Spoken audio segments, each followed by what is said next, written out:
You can invite me to group. Yep.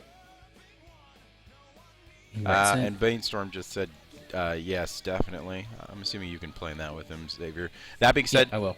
Xavier, I was mentioning that I think we should probably cut the roundtables until after Phase 3 launches from now on. Yeah, this should probably be the last one, and then we can do one post Phase 3 with our Phase 3 commentary. Ooh, I'm special.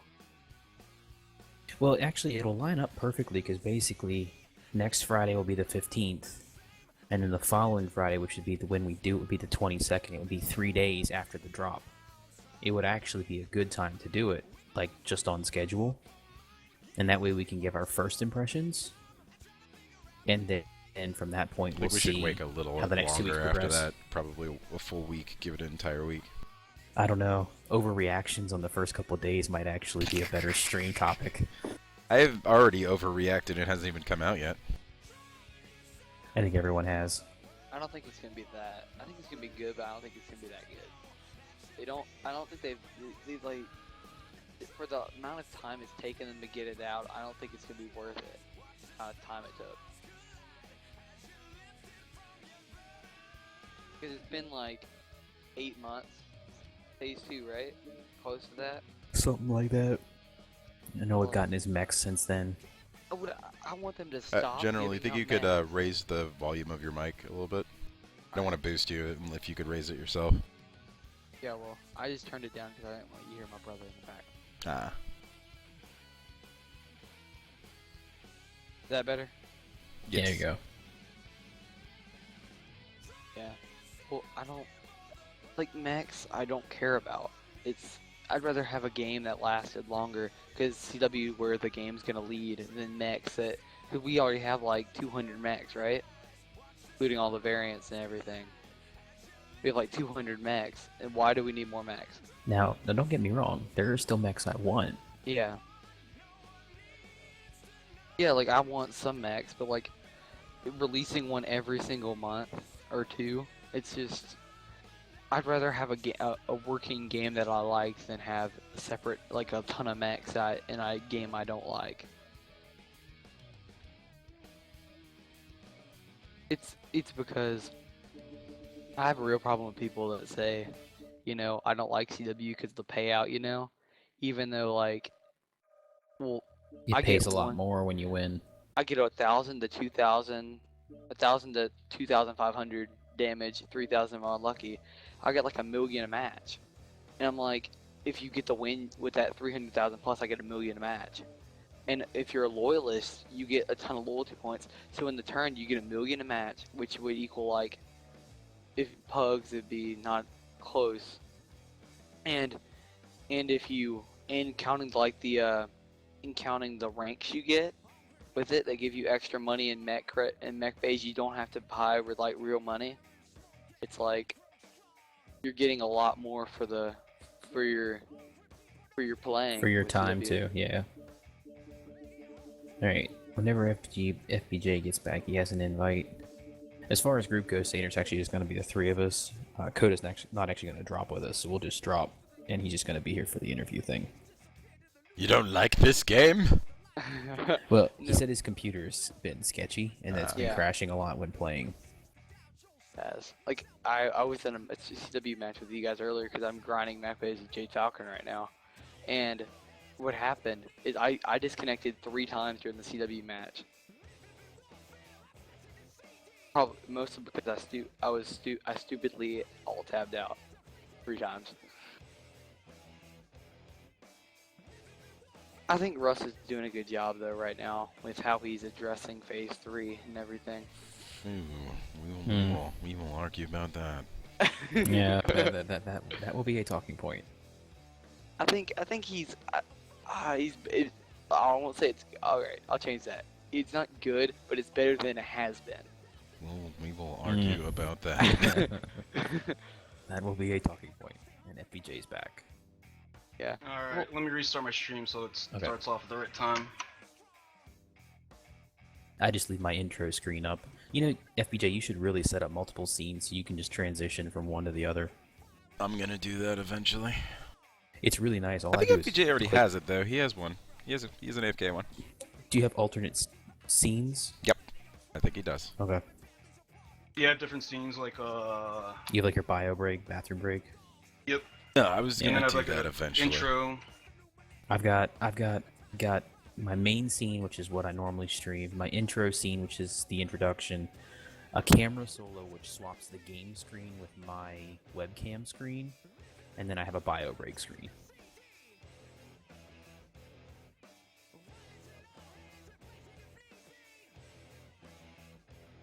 Let's see. So I think my Alpha Lance thing is almost done. I've just got to do a couple more Marauder games and then I'm finished. And I don't have any riflemen, so I can't do it.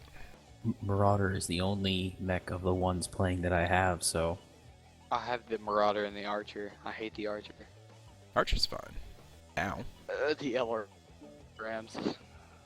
And The IS versus IS gameplay with Archers. you have to take them to the extreme, and by that I mean I've seen teams run in like 12-man Archers with 9 LRM5s. I don't think It's I've ever not seen fun. that. It's fun. My best archer is 6 medium pulse, 3 SRM6s with Artemis. I think I pulled 600-700 damage games like 3 times in a row with that one this morning. I noticed a lot of people run lasers with Archer. There's On one of the- them that's real. That's a real laser boat. Yeah, the 6 energy one. Oh, how Alright. about ping? Is my mic breaking up? No, you're fine. Fine. Alright.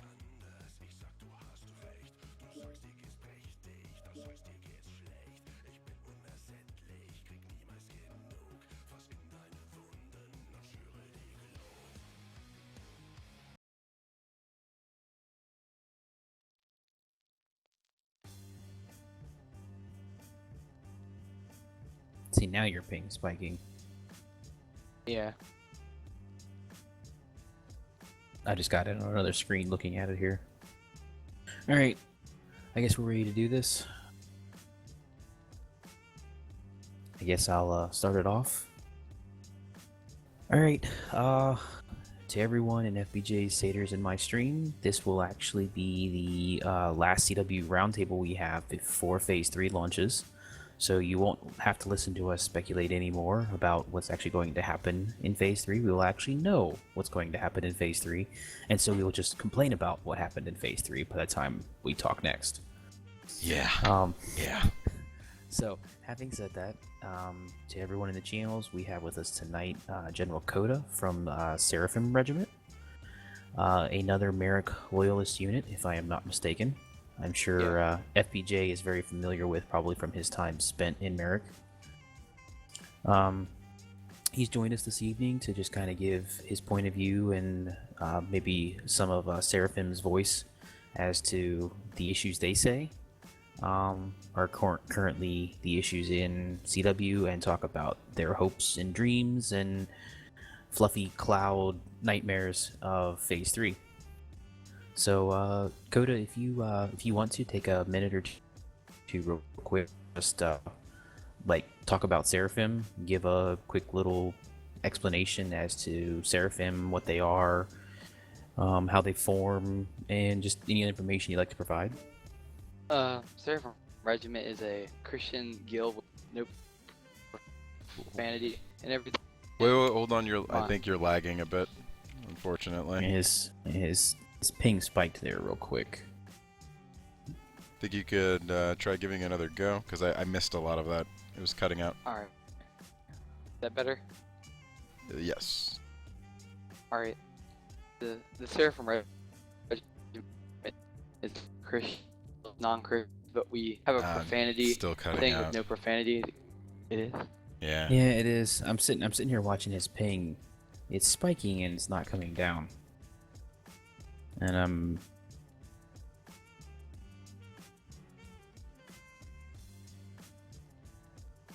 see now it's coming way back down now. Try it again. The Seraphim Regiment is a Christian guild with no profanity, and they were formed from when Alex and he formed it when he was in another guild, and he was in House Davian, and they got trolled for being Christians, and they went to House Merrick to be, they could welcome with open arms. We left Merck, and then we went back to House Merrick, and we've been playing CW with them. I think we're one of the biggest units in House Merrick right now, and we're just trying to help them with Davian and all them in CW. Now, to be clear, I want to be clear about this. When you say you're a Christian guild, does that mean Christians only, or? Christian guild, we hold the Christian foundations, but we allow non-Christians in the. So you expect people to act like adults, essentially. Yes. Yeah, it's such a reasonable request. How could anyone ever fail to meet that requirement, huh, Sater?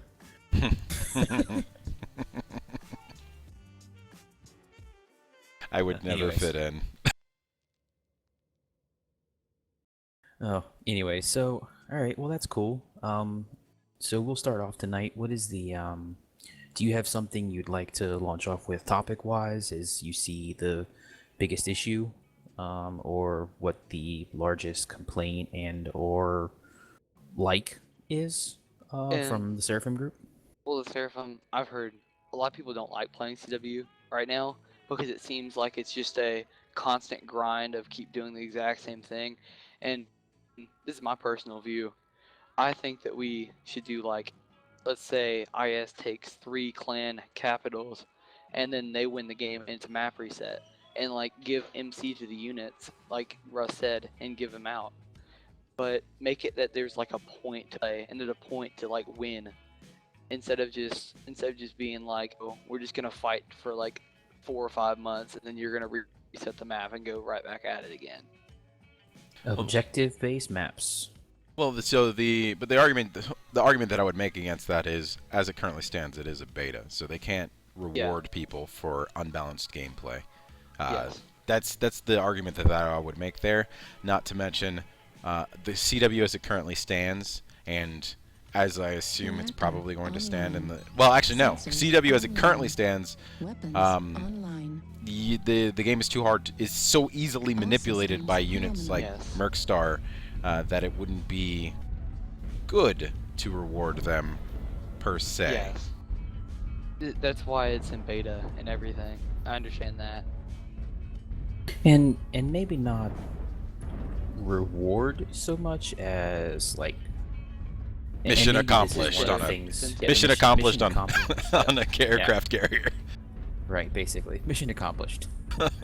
Even though it was a fictitious mission that someone decided and made up. But I think it's cataloged to our point that we've made probably with a bunch of other people, and a bunch of people complained about, is that there's no actual objectives to CW. Correct. It's some fictitious objective that everyone within whatever groups are playing decide to play towards. And that, I think one of the things that they don't like about it is when they were in House Merrick, there are a lot of ghost drops there, which makes you grind it out a lot more, which makes you not want to play. That might be why we have that reason about that. well, that also, I think the objective-based thing is also something that you have to think about. Say EVE Online, which has a map structure of the same exact, in theory, would be the same exact way as CW. There's no objective for owning territory in EVE Online other than to accrue wealth and power. But there's no winning for owning. You could own all the territory in EVE. Everybody could get together, do Kumbaya, and then just form like one super unit that would own every territory. And they still wouldn't technically win EVE. They would just... that would just be an aspect of the game. So I don't know if they should be shooting for a win condition, but if they do, of course, they'll have to design it to be balanced in a way. If They're rushing we're base, bro. You be up. Like I think the on win 'em, kick their condition asses. map scenario has to go along Sounds with like a some sort plan. of a seasonal format Yeah. with map isolation, which is actually something we've talked about before, but I don't think we've ever really talked about them in conjunction with each other. I think you would almost have to do them together. I think if you didn't reset the map, like Sater was saying, is that it would give you an incentive to keep playing, because you could keep changing the map without it like resetting and getting all your work erased. But you would need some sort of incentive to own territory as opposed to the zero incentive that we have now. Yeah. Like winning we should be winning simply because we're getting richer or more powerful, but not necessarily because the I win thing came up. Yeah. I mean, but of course you could design CW around win conditions. Yeah. Like- you like taking capital planets and like doing that, but then it would go back right to the same topic of all your work was erased, and now what do you do now? Well, see, that also goes back to the point of making planets actually worth something or of varying value, which is something that currently the map doesn't support, the game doesn't support at all. Yeah. And you know, whether it be for getting a purchase price discount on a mech or you know, resource capture, Seabill capture, something along those lines. Like, the map itself doesn't actually reward you based upon the factors of the planets that you're currently owning. That's one of the big things with Seraphim. They'd like to have like, let's say you take Seraphim's homeworld, Ascension, and you take it, you should get like an incentive to like a sale off of one mech. To get a 1%, 2%, 3% discount off of it. Just a little something for owning that planet where it's made. Right. So that we talked about that a bit too, and the having to say manufacture mechs or even some reason to own a planet, some actual reason to have an attachment to a planet, to the point that if you were to lose that planet, you would actually feel bad about it. Like you said, you have a home world. Like you actually have picked a planet and said this is your home world. But in the grand scheme of things, that planet doesn't mean anything beyond the arbitrary worth that you've assigned to it. But you would like it for that, the sentimental value. But you would perhaps like want to actually have a reason to want that planet and own that planet. CP on the rifleman. Target destroyed. I mean, there's potentially enough planets on the map to have every unit in the game like pick their own so-called home planet. You know, the map is massive. I don't think there's that many units that are technically even active to begin with. Well, I think the problem is the current game is not designed around that. It's designed around something else entirely. It's designed around a large conflict, but it's not really in the grand scheme of things. Conflict that's built up of a bunch of small fragmented components. Right, but the interesting thing here is, we are the drivers of this conflict, but in reality, it has nothing to do with us. The PGI is not interested in. The PGI doesn't seem interested in designing a sandbox with its own history. They are trying to create the history that's already happened and pigeonhole us into it. Which I don't basically think we're being forced to act out a script. Yes. Yeah. What does Seraphim think about like lore-based components in the map? I mean, do they care at all? We don't really. We have some guys that care about the lore, but most of us don't really know a lot about the lore, so it's just playing the game. So you wouldn't be against just not really just throwing out the lore and just creating their own history, their own. Well, PGI's already said they're throwing out the lore for everything. They're just gonna make their own thing. Yeah, except the map mirrors lore. Yeah, that's the problem. Yeah. They may be throwing it out as far as like broader game mechanics go. Yeah. But even their algorithm is based on lore. Their algorithm is based on lore. The algorithm says go to Earth. Yeah. Yeah. So I mean, they may say that, and they may do it for broader tactics, but as far as CW is concerned, it doesn't actually seem to reflect that opinion at all. They're literally, I mean, we've lived out the clan invasion. This will be what the fourth map reset for the clan invasion. Yeah. You know, at least pick a different timeline, even if you're going to force us to act out a timeline. I'd like to see, if we can go to another topic, I'd like to see, like, I think Sampit said it when he was here, another clan, 2 or 3 clans down there near Merrick and them, so we could get some fights down there and play. Right, that was actually based on Xavier's idea. Xavier's idea was just have the clans invade from 5 corners, or 4 corners, as opposed to, make sure that all in the same lane. Yeah, make sure that they could evade from all over the place. extend. The only problem with that is making it the. I don't think it'd be that hard for PGI, but making it the exact same length from each clan to Terra, so they each have an equal amount of chance to get there. Yeah, and you know what? In all reality, no That- clan that we have technically not been a part of has ever actually gotten to Terra. Yeah, they never got Now, there. now Jade Falcon and Fate in round 2, they got around us, so they did drive deep. But it was They never already got there. far. They were Wolf was already far away. Wolf had it. Yeah. So I mean, in all reality, I don't think that is the bigger issue here. Like when it comes to it, part of my issue with having all the clans there, and yes, it's lore based, is the FRR gets literally crapped on right out of Yeah. the gate. Like everyone and his brother just craps all over FRR. And when you guys were there, they didn't. But then right after, boom, they got destroyed.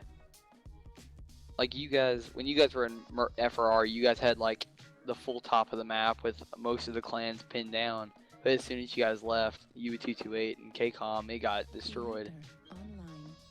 So I think it would also be more judicious to FRR if we split up the invasion lanes. Plus, it would give Merrick and Davion and Something Lau to do, because what was Yeah. mentioned before was that Davion gets the bulk of new players because Davion is the first choice on the faction warfare list. Yeah. That was brought up by who was that? Forget the name. I think wasn't I can't remember the name. oh yeah Aylward Yeah, sorry. Aylward. Aylward, From whatever. but he brought up the fact that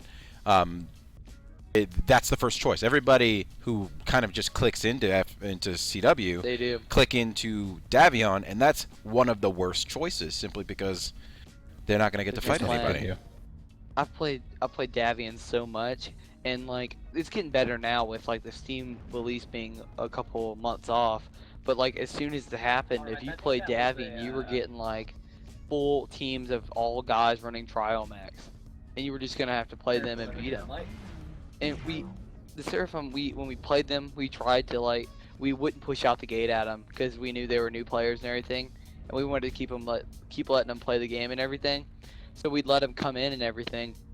But the problem with that would be is that they wouldn't come in. Yeah, They they were would- too wouldn't come in the gate. cautious. They wouldn't be aggressive. They wouldn't be. See, you're at least a little bit more gracious than Mercstar is. We're like, yeah, we don't care whether there's anything next to your name or not. We're just gonna crush it to get it over with. Yeah. If it's like 36 to like 12, we'll push out, but we won't go to your drop ships. We'll just stay back. Like let's say it's Boreal, we'll stay back at the fallen drop ship, and wait for you to come out. If you don't, well, we'll just kill you. We'll push up and kill you. We don't generally push all the way for all 48. For like, if it's like an attack where we can actually win. And this is Yeah. something too of like alternate win scenarios. On a counterattack, the only way to win is to kill all 48. Yeah. So Yeah, for that we do that, but I'm talking about like defenses and holds. We do that. But yeah, I see what you mean. I mean, it's like we almost view it as like a mercy killing for some degree. At that point, just get the match over with. So you can go to the next one, yeah. Yeah. Which comes to, actually, we should probably bring up the point. How do you feel about the current dropship system? Do you think it does what it's supposed to do? Do you think it's, how do you feel about it in general? Do you mean like the god defense ships. The god dropships ships. or the one ooh. The god They- ships. I think they're a little bit overpowered, but I'd nerf them a little, but I wouldn't like make them destroyable so you could kill everyone like people say in the forums. But I wouldn't make them super OP 100 point damage a shot. Have you ever encountered the situation where the dropship is the reason that a team wins? Meaning, like, a winning team goes into the dropship zone and simply just wins because you can't attack them? No, we've never came across that, but we've came across the time when the dropship killed us more than the other team did. And it hurt us more because it's got all the aimbot going to CT and all that. I think it needs to be like changed a little because sometimes it'll shoot your own teammates if it sees a guy through the wall to shoot its own people. Yeah, I've seen it there kill is each an other, kill intelligence. their Yeah. people. The problem is that the Yeah. dropships as they currently stand actually make the mode uncompetitive, simply because equal teams, if you were fighting equal teams as it currently stands, the team that decides to sandbag inside the dropship is the actual winner. If you were looking Yes. to win, really, and you had no sense of honor or no sense of, giving a shit, say like NKVA tends to do, if you sat in your dropship, you would win, hands down. There's nothing that could Yeah, stop like you. the castling.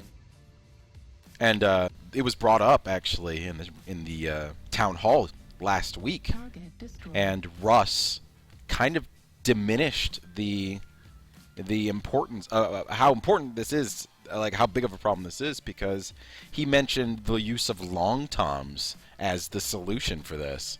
Oh yeah. How is that going to be a solution? It's actually gonna make it worse. It's gonna make Because it worse. because long toms are also a random element that could be given to the winning team in the drop zone. Because the long toms are supposed to be given to the person who's winning the 4v4, an element you can't control in your own game, right? So Yeah. if you were winning, and then your team were given access to long toms as well as camping inside the dropships, You would win. it wouldn't even be a contest anymore.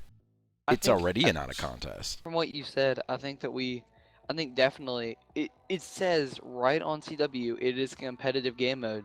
And what you said, I think if we think of it from that mindset, that we should take out the dropship's damage and nerf it. Because Well, there it's needs to be a- it's a alternate win competitive game conditions mode. within the match. There needs to be a way to win against a team that is winning while also camping their drop zone. There needs to be something that can be destroyed. There needs to be something. Because the dropships as they currently and here's the thing. Here's my solution, honestly. I'm complaining a lot, but here's the solution. Here's the actual solution. Dropship damage completely reduced and gotten rid of. In fact, dropships don't even need to shoot, because all you need is 3 separate drop zones and the ability to wait before you drop. Yes. Give- to Yes. pick your drop zones. Right. So the idea being, you are killed, but you are not going to. You are given as much as 3 minutes. You could say 3 or 4 minutes to pick your drop zone, and you can launch at any point in time whenever you want.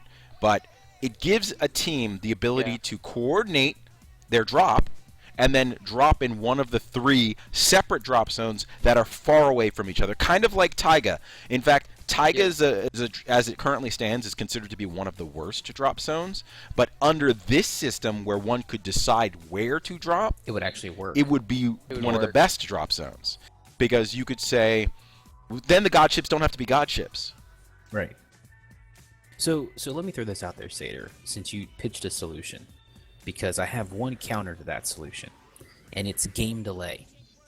If you give someone 3 to 4 minutes to pick, and it's a unit that is literally just trying to hold you up in queue, which we've run into many a time, and they keep one of their 12 pilots until maybe all the rest of them are dead, and the guy can literally sit there for 9 minutes until basically the end of the drop and keep you busy simply because he doesn't have to drop.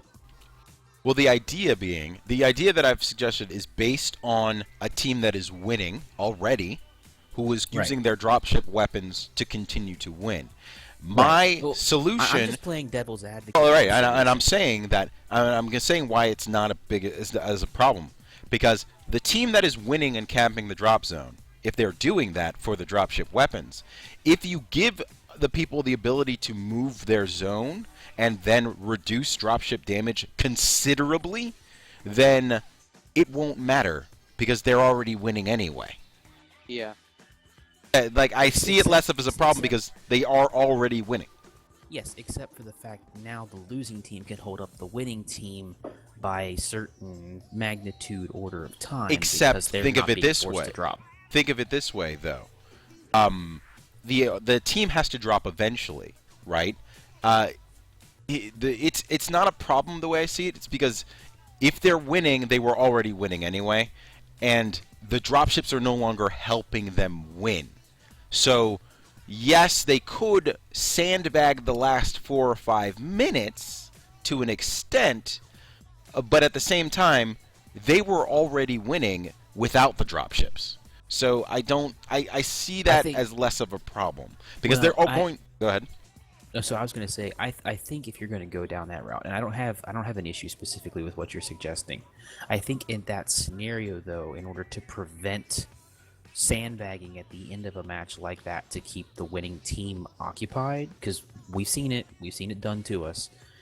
I think you would almost have to shorten the timer selection because obviously there aren't as many drop zones to select from. There aren't as many people who have to worry about queuing up in a drop. So as people die, the amount of time you have selected drops to keep you from sandbagging. I would say perhaps have a player. You could have a player limit. As soon as it's up to 4 minutes or 4 players waiting, they're forced to drop within the next 30 seconds.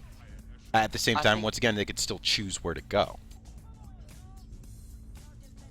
I think 4 is a good number because think of it this way. Let's say Xavier. Well, you can't. I think actually 4 is. I think 4 is a good number simply because even if the enemy team wants to cover all the drop zones, if they split their team evenly, it's going to be 4 players, right? Yeah. So I think So in that 4 and sense, 4. in that sense, you could have a mechanism that forces it to drop at 4. Well, if you did the 4 drop zones on all different corners of the thing, that means they'd have to split. If they wanted to cover all 3, that'd be 3v4 with the guys in the drop zone winning. Oh no, I think Sater's saying once 4 mechs are queued up, it's forced to drop. I think they should add a sudden death for the last guy. Give him a minute, drop it down to a minute. Because like why? Because they says it's non-participation in the code of conduct if you don't play. So if they're just gonna sit there and give it a sudden death, of 1 minute. That being said, I think this works a lot better than the current system because it allows us to remove the god ships, which are the deciding factor in games, and when they are not supposed to be. They should not be. They are currently the deciding. They can be. So here's the thing: the drop ships really only come into play when, say, we in Mercstar push someone all the way back into their drop zone. We're already winning. But the issue that I'm discussing isn't that. The issue that I'm talking about simply is 2 equal teams where one team is less scrupulous than the other and decides that they are going to camp their drop zones. The other equal team cannot win. They cannot win. The dropship's too OP. Yes. And when dropships are deciding your game is failed. You're right, people.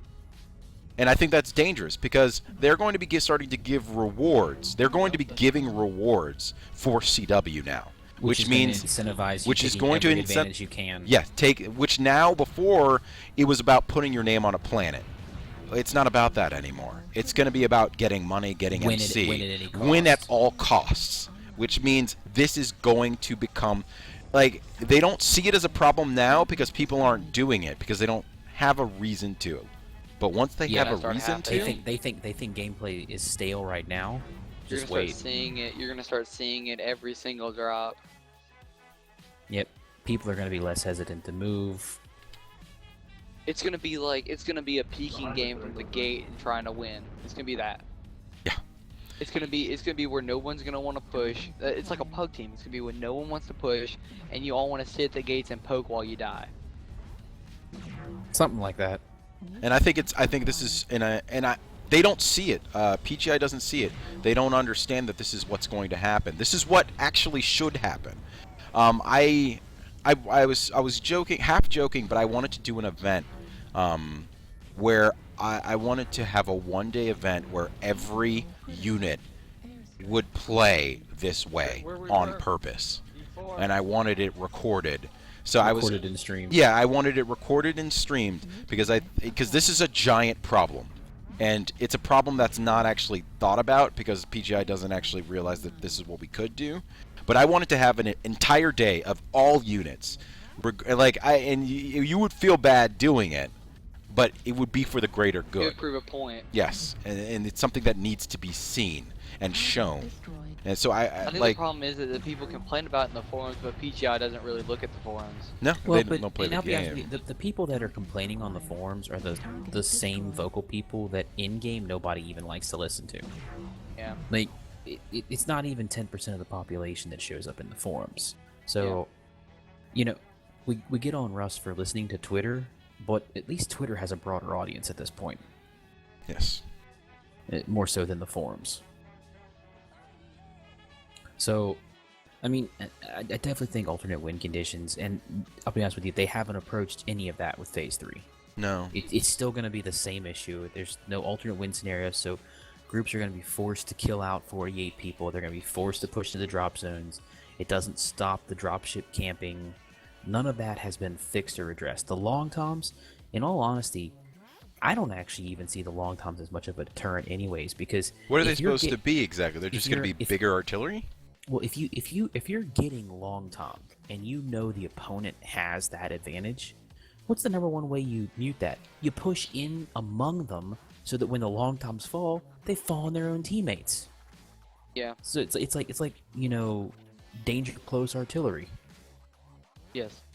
Not to So mention, you can relegate any benefit you have. So let's since that's a good point. We were talking about things that we're not going to change.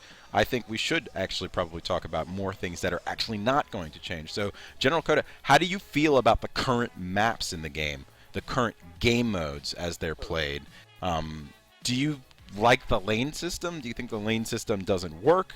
Like, how do you feel about those?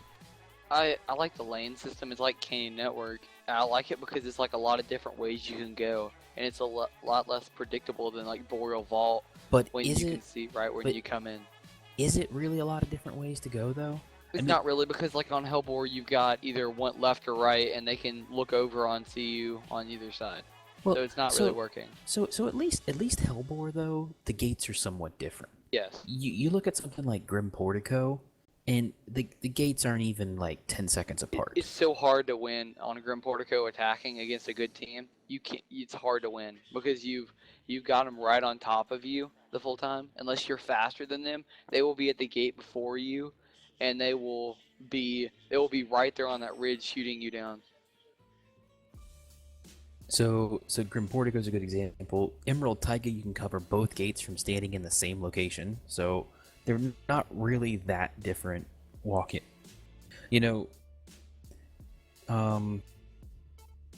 Sorry, what's the snow map? Boreal Vault. Boreal Vault, yeah, neither one of those gates is really that different. Both of them are hard for attackers to push. Sulphurous actually is kind of, you actually have choices on Sulphurous. Well, problem with sulfurs is that there are choices of where to go, but within the base, you're done. You're done. Because defending sulfurs is one of the easiest maps in the world to defend. It is. You stay on the platform and you wait for someone to attack the side. Personally, my opinion on the maps is that the current maps, every single one of them, needs to be redone. They don't work. When you command the way I have, drop command as many times as I have, you're so limited on your choices of what to do that anytime I do something different, people think it's crazy, but really I'm working within such a limited scenario of choices that I have actually very little flexibility as a drop commander. I'd like to see them make like one map, let's say, instead of having Boreal Vault 3 times, make one map for each square instead of having the same map over and over again. Like Seraphim, we've played drops before, and we've got Vitric Forge 6 times in a row. And it gets really annoying when you play the exact same map every single time in a row and you do the exact same thing. CW needs more maps, but they also need the current maps to be redesigned. Yes. The current gameplay of CW is not very fun. I think the maps are good when mixed with other game modes. The problem is they're all that we have right now.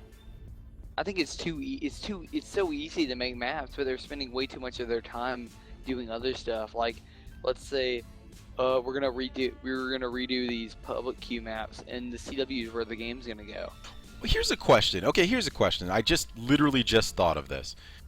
Let's say, okay, domination is a mode that we all think is kind of silly, but It is. what if domination? I think domination. I like domination better than all the other game modes simply because domination allows me to play skirmish.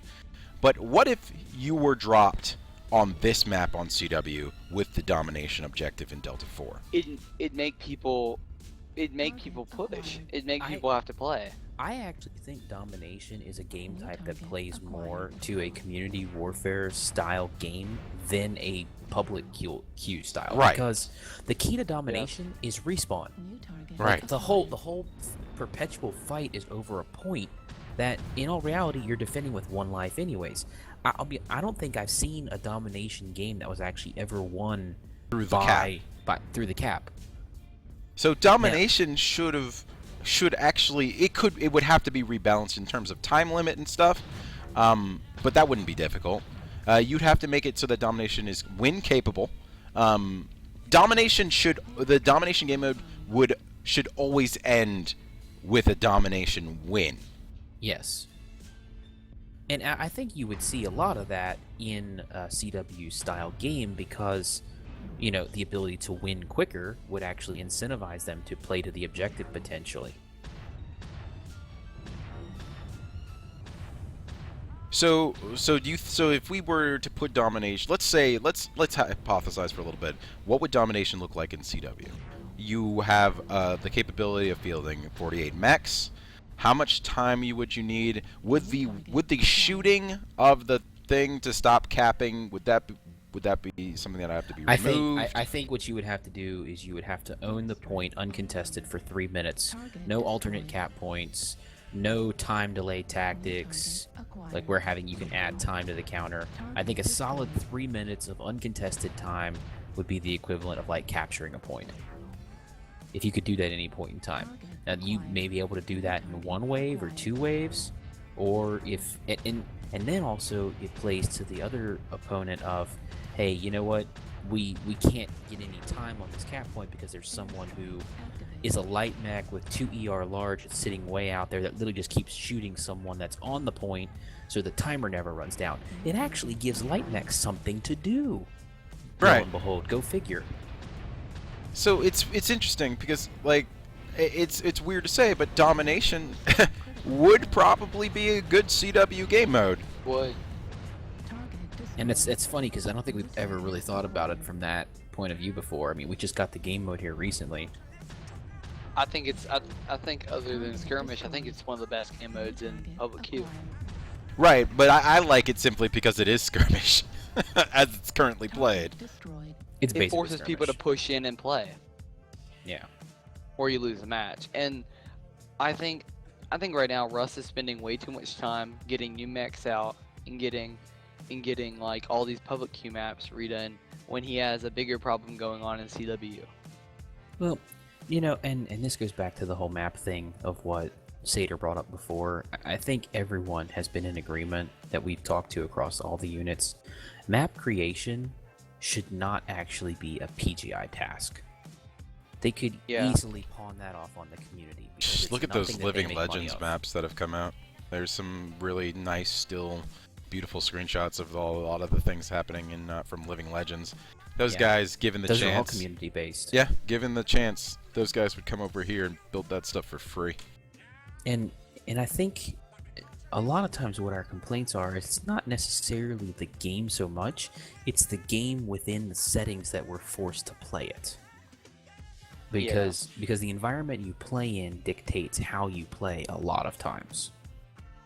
Now, having said that, the new Grimplexus map, the I'm sorry, what's the wide open snow map for public Polar queue? Highlands. Polar Highlands. Polar Highlands, yeah. Those maps actually give me hope that they're starting to realize the problems with other maps before. But then again, maybe not. We'll see. They Yeah. might have just stumbled across something. You know, even a broken clock is right twice a day. Imagine Polar Highlands. So here's I'm gonna sort of come up with a game mode, but edit the game mode a bit. Let's say Polar Highlands domination, correct? What if you had Polar Highlands domination, 3 capture points, 2 capture points capped ensures the win unless you are killed? How would you feel about a game mode like that? Yeah. Where if you manage to capture 2 of the 3 capture points and survive for whatever, or get the 3rd capture point, you would win. But the other team who didn't get the 2 capture points could focus on killing to One to win. Yeah, Yeah. so if you ever cap all 3, you win by default. Yes. If you hold 2 currently, you have to hold them for a certain period of time, which forces you to divide your forces to defend both. So the opponent now has the option to take their entire mass force and push on 1 point to take you off of it, which would effectively crush half that force. Yeah. So the points, if you put them in the map, they would have to be far enough away where you couldn't support and cover multiple points from another point. Right. So the idea it'd be the same sort of capture and hold mechanic as Conquest, except capturing it would give it to you permanently. So there are 3 points on a map. If you capture 2 points, you win. Or so it's either. So how would you make it so that you capture 2 points, no but you counter cap? So no counter. no counter capping. So how would you make it so that 2 caps would be a win, but you'd still need to give the defending team a way to win, even though they've capped 2 times? How would you design a game mode like that? Well, so basically, if you look at the way Conquest works now, you get points for owning a point, like a cap point. Mm-hmm. So let's go with the other way. You get points for owning a point while you stand in that point. So the defending team could win if they take the 1 point as opposed to the 2 that were capped. They just have to keep that 1 point and keep the opponents off the other 2 points. No, actually, based on your point system, I have an idea. So how about you need a point total to win, and how do you get that point total? You get the point total A from capping, B from killing the other team. Make it. So every mech is worth X points. That's how a game type we used to play in Mech Warrior 2 Mercenary used to be played, called Mech Rugby. Mm-hmm. Like it was an alternate game type, and you had a flag which was to symbolize like a football, and you basically had to run it to your opponent's base and cap it in their base. Well, a flag cap was worth like 1,000 points because it was hard to get. Right. But every kill within the match was worth 50 points. So you could kill opponents and get points, but working to earn the objective earned you a significantly larger number of points than an actual kill would. Right. So then you could have it. So in that sense, you could make it so that if you have the 3 points, the enemy team could win by, say, capping 1 point and killing 30 mechs. Right. But the other team could win by capping 2 points and killing 15, 20 mechs. Right. And if at any point in time you capped all 3, you win by default. Yes. Condition over. I'd like to bring up another topic we really don't like in Seraphim is the generator cages. It's because you can't, on let's say Sulphur's Rift on Gen 1 on the left side, you can't kill it without showing your back to the enemy, letting them kill you. Many a Merc Star has been killed by a teammate because there's only so much room to shoot a generator. Yeah. Personally, I think it was a good idea. I think it was too. Like as opposed to the generators we had before. Yeah. The light rushes weren't any fun. Oh, that's what we still do. I mean, you can still do it. I can see the problem with them, but I like them. I think that was a good solution to a problem that we had. Now, what I have a problem with the cages is the fact that I can stand in one spot and still shoot all 3 generators. Oh, yeah. That didn't accomplish anything. I don't like They're how you disparate can outside objectives. Emerald Taiga you can kill a generator from outside Emerald Taiga. Oh yeah, that one needs to be fixed. Yeah, that one needs to fix. It's like, did they fix that old sulphurous glitch where you used to be able to kill 1 or 2 of those gens from outside the gate? I think they fixed that. They need to fix that Emerald Taiga one because that makes it that they don't even have to go to the back of the gun to kill it. They can just go for the side ones and then wait. Yeah, it's a little hard to kill that one because the only weapon that hits it is an ERPPC and it hits it really light. I mean, you got to shoot a lot of times to take it down. Well, but yes, they do need to fix it. If it's an attack, they can't go out and shoot you unless they've got ER large or ER Well, yeah, PPCs. you're right about that. But you can't win just by losing that one or by taking out that one generator either. You could, but it would be harder too. Like you could if you, let's say first wave, you let one guy kill that gate gen, while the rest of them push in and get the other 2 generators, and the next wave they just run in with a light rush and take out the Omega. It would make it easier. It makes it easier for them to kill the Omega. Yeah, I think that's one that they definitely probably need to fix somehow. Either move it closer to the gun or something. Move the mountain higher up so you can't shoot it. It'd be so easy. Just move the mountain up so they can't shoot it. So yeah, the boxes, like I said, I don't have a problem with because the days of light rushes were really kind of bad. You didn't get to fight. Yeah, like that was just boring. Now the one thing I will say is we talk about things that change, things that aren't going to change.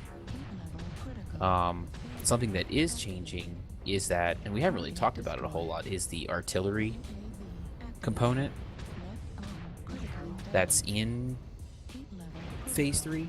I don't know how shit, how killed do you someone. think that's actually going to really affect the matches? Do you think it's going to make a difference? Do you think it's going not to gonna matter at all? It's not gonna do anything. It's gonna be, let's say, Mercstar versus Pugs. Pugs get the artillery strike. All you're gonna do is push into them, and they're gonna waste it. That's all that's gonna happen.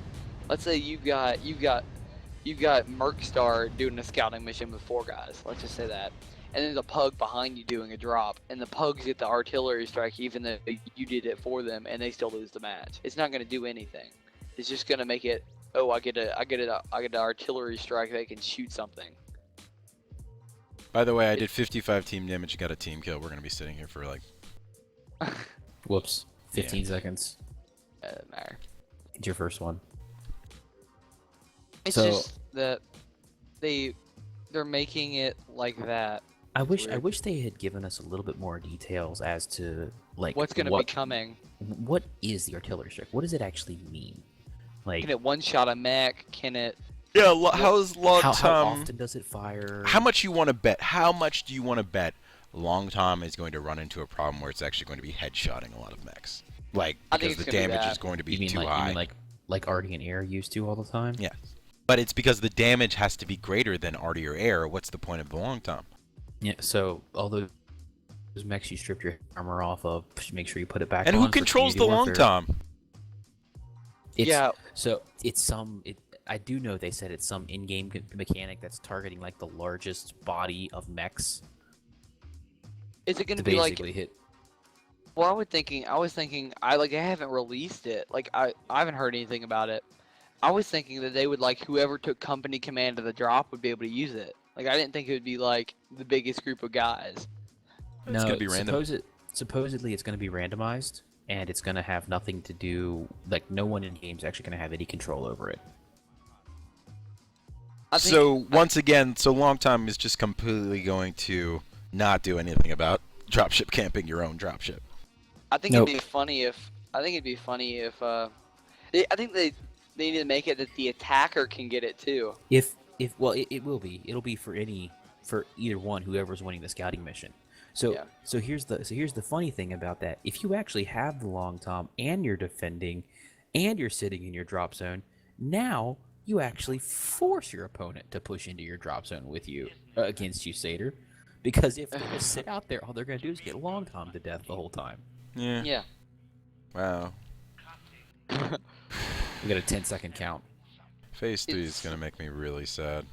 I think that they're. I didn't think they've.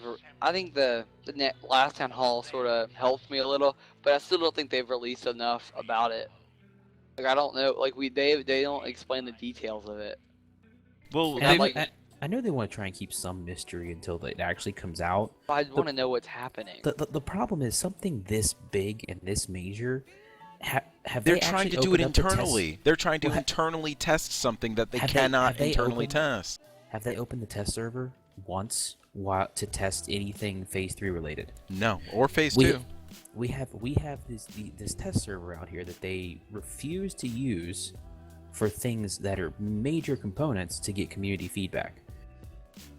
You know, Yeah, because they I would've don't loved want to to have seen ruin a the test. surprise. but you know what? For something this massive, I would say ruin the surprise and make sure you get it right. Yeah, I'd rather you have don't. it- I'd rather you have don't it right than get spoiled for me. Exactly, but you know what? So here's the thing. Nobody cares about ruining surprise these days because even Ubisoft play tested The Division before it came out. Like, they don't care about the surprise. They care about their game actually working and getting feedback so people will buy the game. So the idea that PGI has some super secret thing that's never been done, no. Somebody's done it before, and they've probably done it better than you. Get some information from your player base so that you can, not be fixing things 6-7 months from now. Yeah. So let's what is the basically perfect scenario as far as like Seraphim's concerned? Like, what kind of fights do you actually want to have? Do you want to fight the clans? Do you want to have fights against Intersphere houses? Like, what we is... fight enough Intersphere houses. Well, I mean, so we tossed this out for like seasonal alternate scenario conversations we had before. We talked about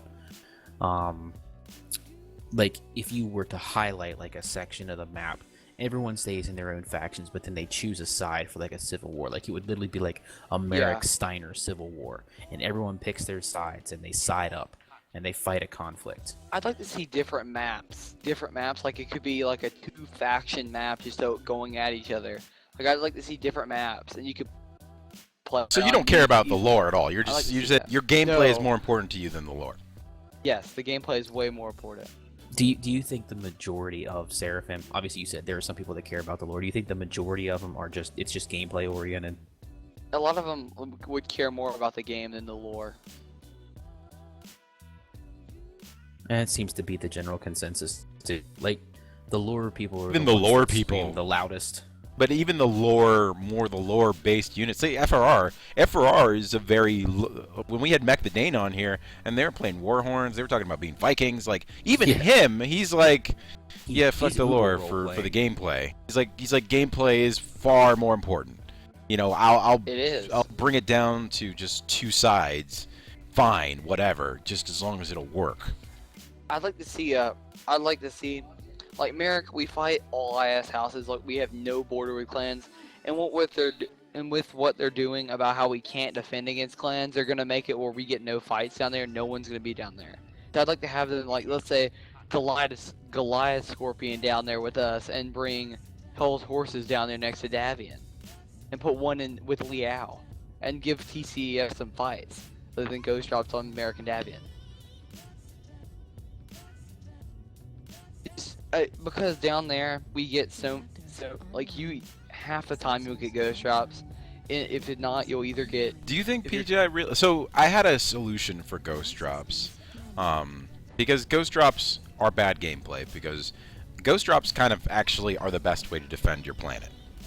Like, Yes, they don't defend your We planet. actually use them. But don't defend it because they're just gonna go away because they're not gonna drop to take it. Yes, that's what TCF used to do to us when we were fighting them, and we just ghost drop the planet up to 50% and leave, and they'd knock it down to 46, and then we wouldn't get the planet. So I came up with a solution that perhaps ghost drops should be progressively better as you get consecutive ghost drops. You get 1 slot for the first one, 3 slots for the second one, 5 slots for the third one. And then Yes. basically the planet's yours. So the idea being... Get rid of the whole territories. No, but would you Well- mind if you were to gain progressively more territories for consecutive ghost drops? Yeah. Not even your own consecutive ghost drops. If you have 3 teams ghost dropping a planet and nobody's defending it, then they should immediately just be given the planet, because Basically. if you're not defending, why do you own it? Why is it yours? You can't own something you're choosing to not defend. What's happening? I don't like it because when we ghost drop, you have to go do the whole territory after, which makes it even worse if you want to take the Yeah. planet. Because So why would you hold something if there's no one defending it? right. I mean, attacking it. There's no point. I think if you run into 3 like what Sater's saying, if you run into 3 consecutive ghost drops, you should basically be given the planet 100%, because the enemy chose to not defend it at that point, and if they want it back, they're going to have to work their rear ends off to get it back. Right. Yeah. And there's an argument to be made for time, but once again, that's time should be a non-issue. The game mode is designed around 24-hour period. If time is a problem, if the amount of time is a problem, then perhaps you need to redesign your game mode for a smaller Yeah. period of time. And okay, so let me ask you this too, because this is something that I brought up recently. It's a little pet peeve of mine. The 7-hour, 20-minute attack windows followed by the 40-minute ceasefire. So, so everyone complains about how fast planets flip, and they do move really quickly because of how many attack cycles you have. I think they One go of- slowly. One of my suggestions was because the reason they went to the 3 time zones was so that different sections of the globe have a different impact. Have something they can kind of contribute to their faction other than just putting up to 100% they get knocked down. So my original thought was what they should actually do is go to a 28-hour clock, so that every 28 hours a different time zone finishes off the attack window. Yeah, that would work. And it slows down the planets. It would slow it down, but I'd rather have a 12-hour because it would be half and half. But see, Well, the then it's idea always is he gonna be wants the same 2 time zones. He wants it to rotate essentially by making. Yeah. So every 28 hours would be, so for example, if the previous attack zone was, U.S. Eastern, then 4 hours later it would Oceanic. be Pacific. Oh, And yeah, then 4 Pacific. hours after that, then the next 28 hours it would rotate to like Japan, and then the Yeah. next 28 hours it would rotate. The final attack would be in like Russia somewhere, and then Yeah. the next one will be Europe, and then so on and so forth. It would always be like a consistent window. So as to who so actually each finished. could have a like a chance to like, be could the do guys something. Yes.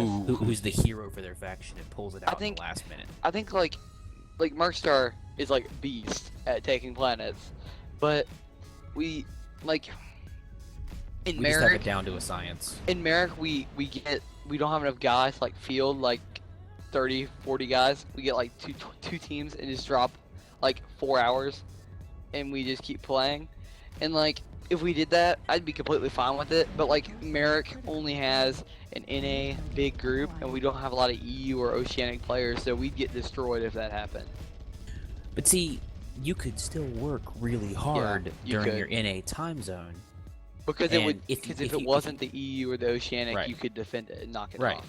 Right. Yeah. And again, you're talking about 28 hours. So this would actually allow factions to move on to multiple fronts.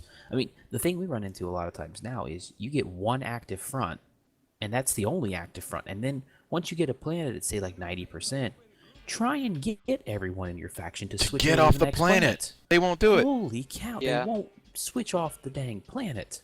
The For planet's some at reason. 90. The planet's at 100%. You have every sector Get off of conquered it. and everything. You'll be And- holding. You'll be and there's holding. still 6 matches dropping on it. Let them ghost drop it if they're going to take it back down. But If they it's don't know how to 100%, let 'em stop. Ghost drop it. Because Yeah. so here's the thing that drives me nuts about Phase 3.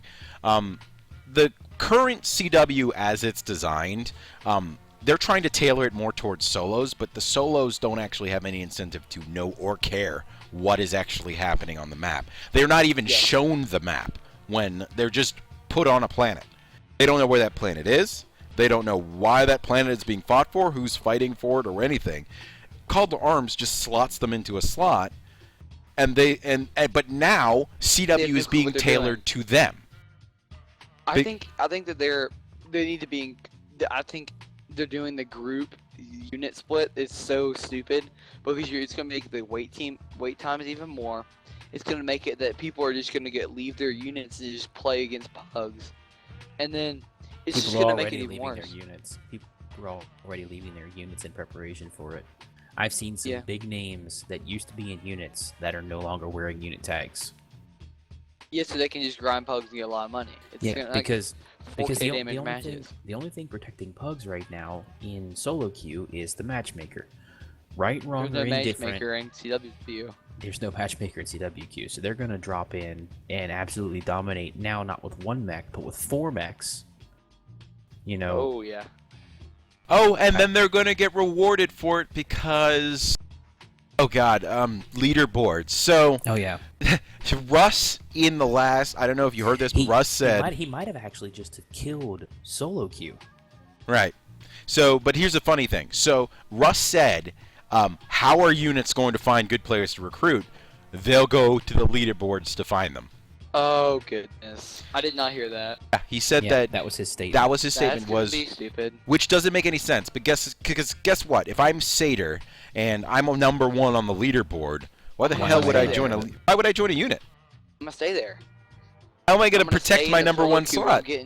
I'm gonna be getting easy drops. I'm gonna stay there. Yes, if I'm playing for the leaderboard, and if you're trying to recruit me off a leaderboard, I'm not interested in your unit. I'm fighting for the top 5, 6, 7 slots on the leaderboard. That's what I care about. My ego is being padded. I don't care about the rest of it. Yeah, so I can Yeah. join a unit and be known as a good player to just some people who kind of know who I am, but I could show everybody that I'm the best by getting on this leaderboard. I'm never going to join a unit. Yeah. Not to mention, so how does Seraphim recruit? Actually, that's a good point. How does Seraphim is. recruit? In game, if we like win or whatever, it doesn't really matter. We'll type in chat, in all chat, and just type like the Seraphim Regiment is recruiting, and type the engine site down. Well, then So- how are you going to so- feel with the new system where you will actually Oh, not it's be gonna put be just into? terrible. You're never going to be in a scenario with people who Yeah. are not in And units. half the people don't even read the forums. But you're gonna have to do it in pug drops, but all of us are tier 3s, tier 2s. Yeah, so Tier you're never going to fours. grab. So you're never Yes, going to you're grab never the gonna new get anyone. players. Yeah. Jesus Christ, man. He's digging a hole that he's digging his own grave, pretty much. And it all goes back to the lack of we really don't have that community interaction component within the game. We don't have unit directories. We don't have way to contact people in the game. The only people you can talk to are the people that are in your faction chat, unit chat, or are in the match with you. And half the time, people are yelling in there to go to Fend a Clan planet, where we're trying to attack a Davian planet. Yeah, you should see some of our debates we have with people, asking them, pleading with them to get off a planet and move on to the next one. Yeah, because if you can take 2 planets and not just one, yeah, do it. Don't just go for 1, go for 2. And I swear, some people think for some reason the planet has to go to 100% for you to take it. Nope. If it turns red, it's yours. But I don't know. So I am honestly afraid of what's going to happen with the next phase. Like, I don't understand how it works. I don't He understand doesn't how it works. explain it enough. But no, I mean, based on what we know, what I have heard Yeah. doesn't work. Because let's say right now, Seraphim has. You said you have a terrible time trying to find people to fight. You get ghost drops 24/7. They right now have diminished your chances to find a fight Yep. even more. Yeah. Because all those divided the people queue. you weren't fighting before are now in solo queue. Oh, that's gonna be fun. and, Like- and now not only that now, not only have they divided the unit and non-unit queue, they've also given you scout missions for both. Oh, so yeah. so now we went from 1 pot of players, which is something that Russ always complains about, to 4 pots of players per planet. Is it just me, or does it seem like you're gonna have people? It always seems like this happens. You win an attack, let's say, and you go to the next attack when you got another team holding your slot, and they always lose the hold, so you never gain any pieces. Right, Well- but now you can't even augment that, because think about Yeah. this. That group that you're talking about, the one that can't seem to win, say you have enough people in Seraphim to be like, okay, we were dropping a 12-man, and we've got 4 guys. You guys go drop with the solos and try to Can't. beef them up. And try You to carry can't do them it anymore. You can't beef up those solos anymore. And then those 4 guys will not be able to get a drop because they can only drop with other united people, meaning it doesn't work. I In don't Mercstar- understand how it works. It does not work. In Got his Mercstar, mind we twisted ran around. we ran a test one night where the optimal group to drop with to take planets was actually 7 man groups. In order to basically counteract how bad like some of the solo pilots were playing, we I could think absorb clan pugs 5 are way players at a worse time. than IS pugs. It depends. I've seen some bad ones either way. I feel like when you go in 7-man queues before he splits up the queue, it's a lot easier to recruit in 7 when you're running a 7-man than it is with the 12 with a 10-man, because you get a lot more pugs in there and you get a lot more people noticing how good you are and Yeah, wanting to know how to for join. a smaller group, yeah. Yes. How long do you think it's going to take them to fix CW after this Phase 3 disaster? 'Cause How long it took them to change But phase 2? It's gonna this take is 8 going to be months. different because units are not going to be able to play. I think the unit queue is going to dry up, and it's literally just going to disappear for the first like It's 3 already days. dried up, I technically. think it's gonna be a couple 2 months. Well, see, my problem is that the success of the first couple days is what they're going to judge it by. They're going to see people actually playing on the first 2 or 3 days. What I'm worried for is and 2 months from now. People are going to play out of curiosity, Right. Because and it's going to make it work because everyone's just curious. Right. Although I'll be honest with you, I think there's the potential for it to tank in day one. You think there's not enough people, even curiosity-wise, to sustain the unit Too queue? many people are too addicted to pug matches, and they're not willing to give CW a chance. Well, no, I don't think it's that. What I think is going to happen is we all know the mechanics of community warfare right now, where groups attack. Groups don't want to defend because It's if you easy. sit still, you're never going to go anywhere. Yeah. The only way to move is to attack. So you're going to get groups that literally Don't want to sit move. in attack queues, opposing attack queues, and still never run into each other. So the unit queue, because there's no call to arms, there's no one actually going to be dropping. I'm going to say 1 out of every 3 or 2 out of every 3 matches is going to end up being like a ghost drop, and the unit queue is going to dry up in day 1. That's exactly No how I one's see gonna this play. playing out. No one's going to play because You're everyone's gonna going to see, want to be on the see attack. everyone dropping out of units and putting an alt as the commander, so they keep their coffer money, and everyone going as pugs. Everyone's going to go solo because it's the only Play place you're going to get easy matches. people. Yep. And even if they don't do it with their real account, they're going to be doing it with alt accounts. That's even worse than I was thinking, because I was thinking that it was going to work the first day or two. Yes, I did just score 420 damage, chat. Yes, it's going to work over the first week or two, and they're going to chalk that up as success, and then when it completely collapses, they're going to give it up. Yeah. I'll be honest, I see it falling flat on its face right out of the gate. I'm dropping. That's my I personal gotta drop opinion. group. I'll be right back. I'm going AFK. Okay. Yeah. So I mean, that's kind of where I stand. Yeah. FBJ, are you seeing anything in chat? Like, what's the general opinion? I haven't even been watching. No, the discussion's pretty much about the split split queues and how everyone's mostly going to drop units and just farm the pugs or play. I'm the 4K guy in solo queue. Yeah, and you're the 4K guy. That's the comp guy that should be playing all the good guys. Yeah, that's gonna happen. Not gonna be. I think Russ is not gonna notice until people are already leaving the game. It's gonna dry up even worse than it is right now. So Coda, let me ask you this. And this is something we've talked about before. Do you believe in gating community warfare, like making it something that you basically have to work your way towards? No. Be it via like experience or mechs or something, because our opinion is you shouldn't be dropping in community warfare with 4 trial mechs. That shouldn't be allowed, because you're just asking for trouble. I think that I think you should let them, because if it says on the front page is a competitive game mode. So if you're gonna do that, you're walking into getting stomped. So But if you're gonna do does that, anyone really read that message? And what does a competitive game mode mean? And you're gonna get I mean, wrecked. but people are even with that message, people are still going to complain that they run into it. Yes. It's the revolving circle of people complaining about everything. He's trying to please the pugs, the pickup gamers, and while the units are asking for stuff and he's not listening to them, but he wants to please the pug gamers who aren't joining units and who are not wanting to coordinate with their teams, and they're wanting to be solo heroes in the game. So let's talk real quick about pugs and CW, because this is my dream and my opinion of where it should actually go as far as community warfare is concerned.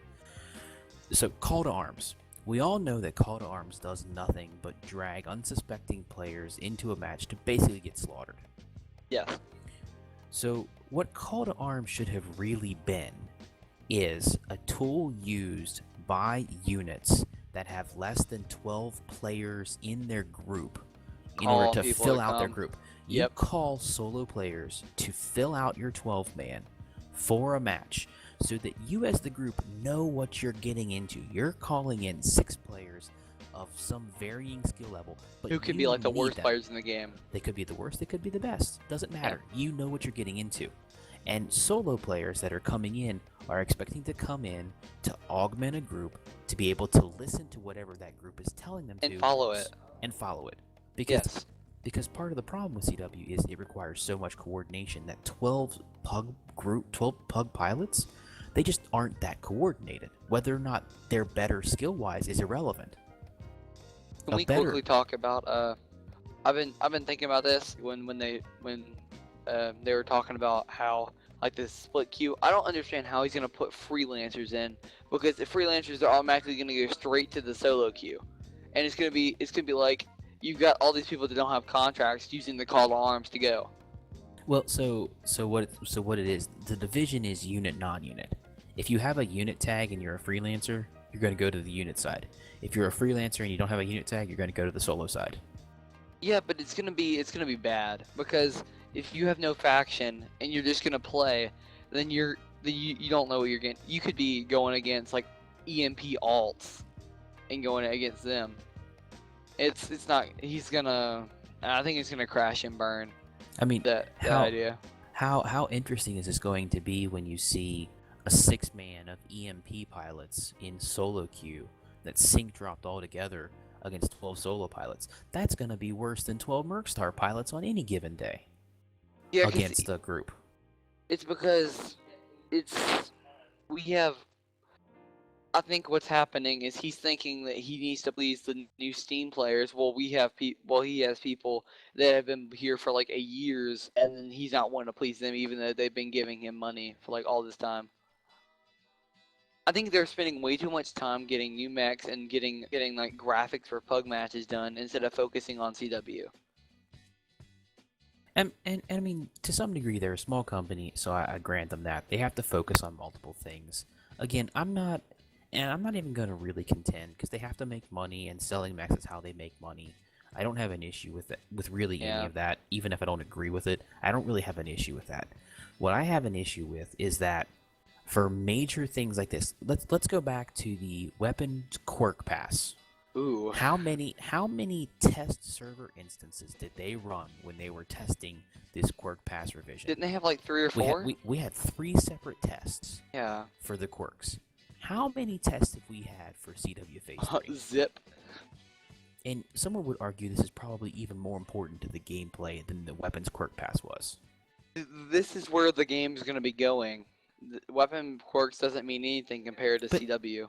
But so I'm going to take your statement right there real quick, and I'm going to flip it around. This is where the game should be going. Yes. But they don't want to incentivize people to play CW, which is really late game content. Yes. They for whatever reason, they're like, let the solos be solos, let the groups be groups, and let the CW be CW. When in reality, it should be a laddered system that you work towards. You start out in solo queue, then you move to group queue once you get confident to a certain level, then you move on to CW, and then you play CW because that's where the in-game objective and the community draws you to. Yeah, I agree with that. What we've been talking about a lot in Seraphim is like, let's say you get a ghost drop. Let's let you pick a different type of AI going from, let's say, pugs all the way up to 228 EMP skill level. Let's say you beat EMP, you get EMP level, you get 1.5 mil for each person gets 1.5 mil for the win. But if you beat the pugs, you get 200,000. I've seen PGI's AI, and I don't trust them to put an AI component in, to be honest with you. I really don't think AI is necessary. If we get the population up, it won't be necessary.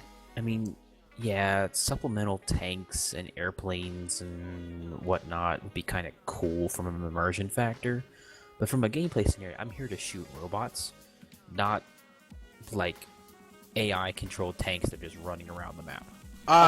Wait a second. We talked about this like on the first one. We did. What's the exact question? Because I just got back. Also, reinvite me. So our question was, so he was saying like during a ghost drop, if you give a unit the ability to pick the level of competition of their like AI component instead of like just giving them like an AI objective to attack in lieu of like a ghost drop.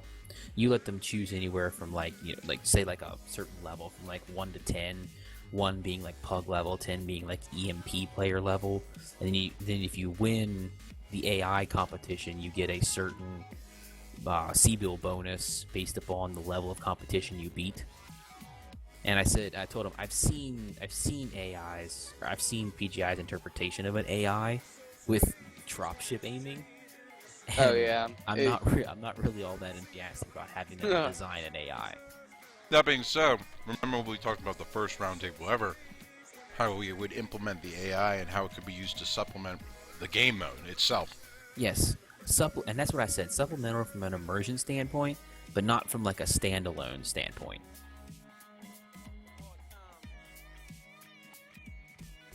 I don't know. So that's kind of where we're at. And while you were gone, Sater, I think the point I was trying to make was when we had the weapons quirk pass, how many public test server iterations did we have before they revised that?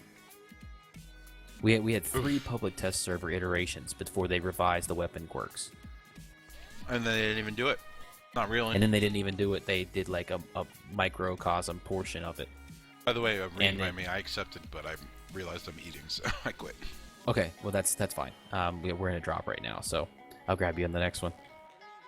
So, you know, and that arguably the weapons quirk pass was, yeah, it was a broader game mechanic, but it wasn't as important a patch as this one was. It's going to be, and we still haven't had a public test on it. Yeah.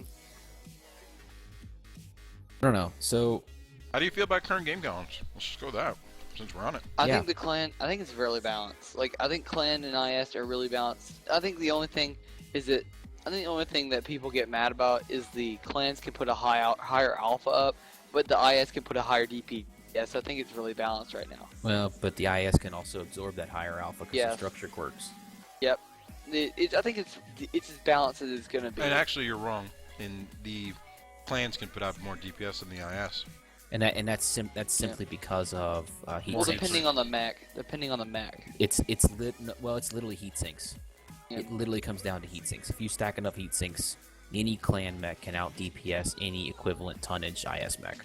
Mm-hmm. Yeah, equivalent. Which tonnage. is, and by the way, this still goes into what you were saying, which is something that I like too. I agree with.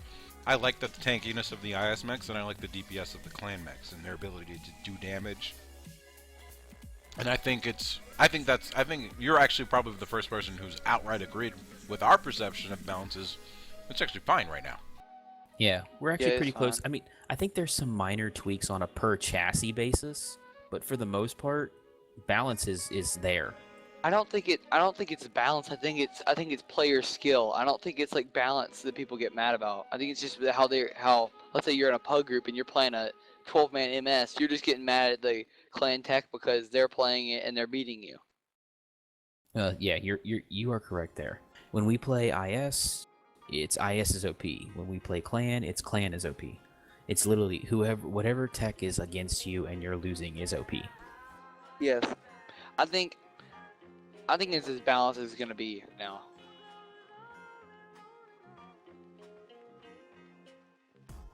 I can basically agree with that point. I think there are a few chassis that are slightly overpowered, but I mean we're talking minor tweaks.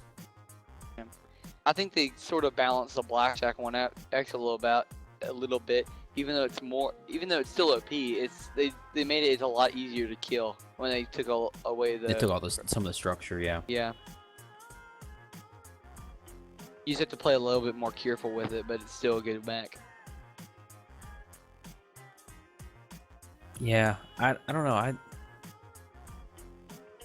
I think like balance. I'd say it's 90% of the way there, and you will always have. Because they're always releasing new mechs, you will always have to rebalance the global mechs against the new mechs coming in. So balance will never be done. All you can ever hope for, in my opinion, is a 90% solution. Yeah. The thing is, though, the way that they Okay, so look at the archer. Everything was good.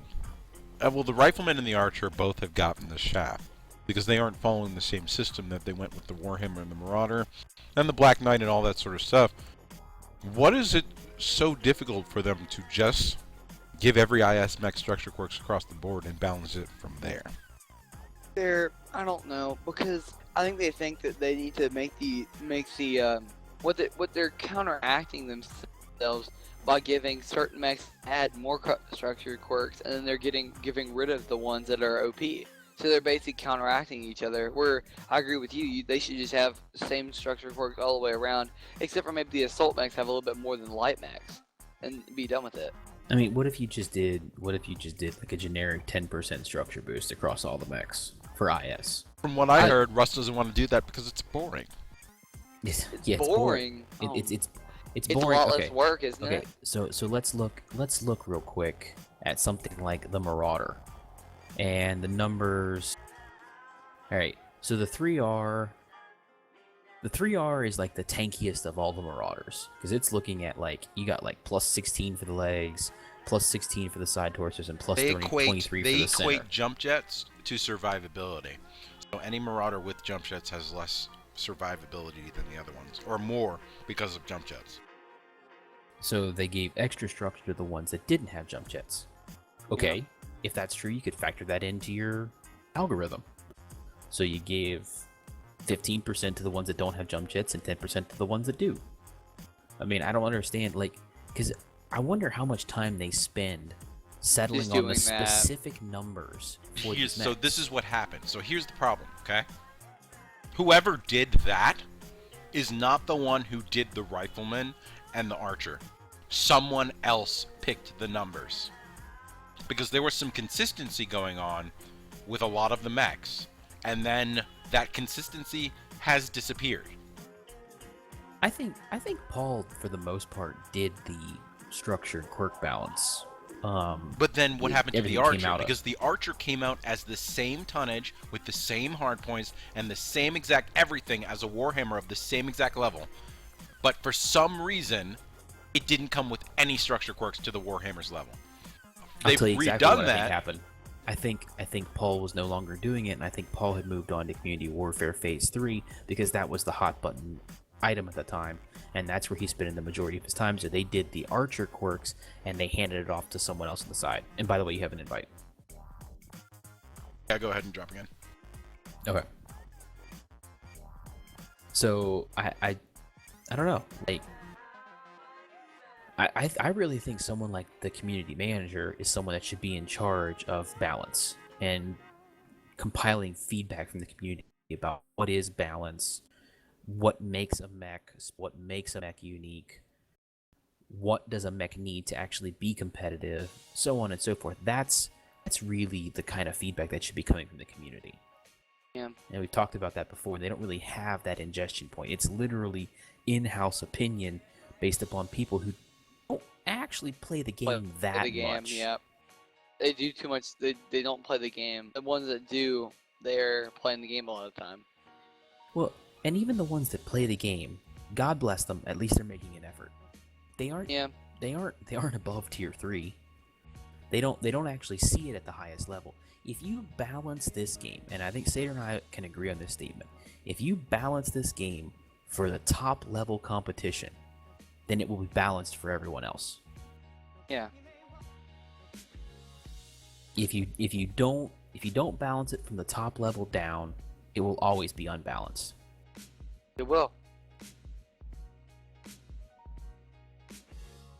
So, I mean, that's kind of where I'm at on that.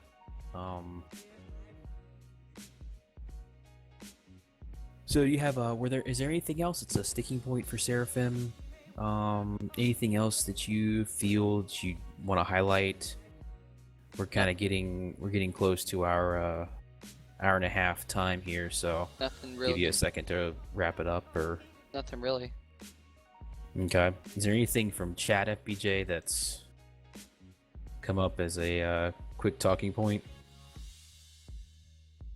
I'm just talking to Scranton. We're discussing how PGI is either over or under with nerfs or with quirks, how they're either over the top or not enough. Yeah, which is something too. They always talk about like doing things gradually, and then they'll come out and they'll do something very Massive. major, and then the next time they'll come out and do nothing. Yeah. And it doesn't make any sense at all. You're either doing it gradually or you're not.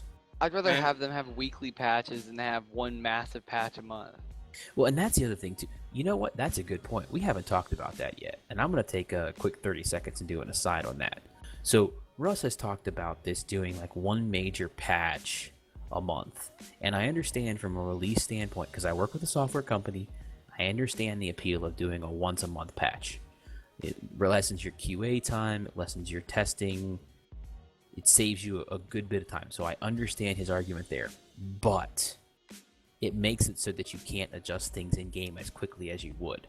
So my argument would be, if you're going to go to a once a month patch cycle, you need to have a lot of these in-game mechanics adjustable on the fly, such as mech quirks, structure quirks, range quirks. All that stuff had better be adjustable on the fly without having to take down the servers or patch them. Like, And- how long did it take them to fix the Battlemaster 1S once they said it was wrong?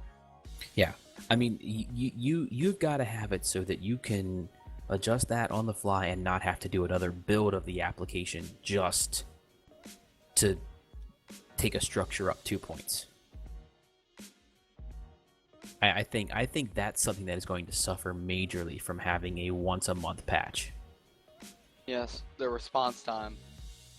Yes, this ability to respond and reply and adjust is just not going to be there. Yeah.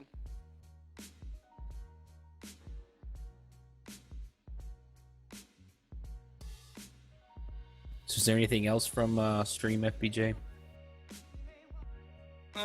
We were discussing in Sater's chat how PGI seems to be catering more to the casual gamers now. Like, it seems like they're pulling away from the more competitive scene, the unit scene, because they don't see us as more of investors anymore. I mean, I understand it, because they need to bring in players, but... But they still haven't done it.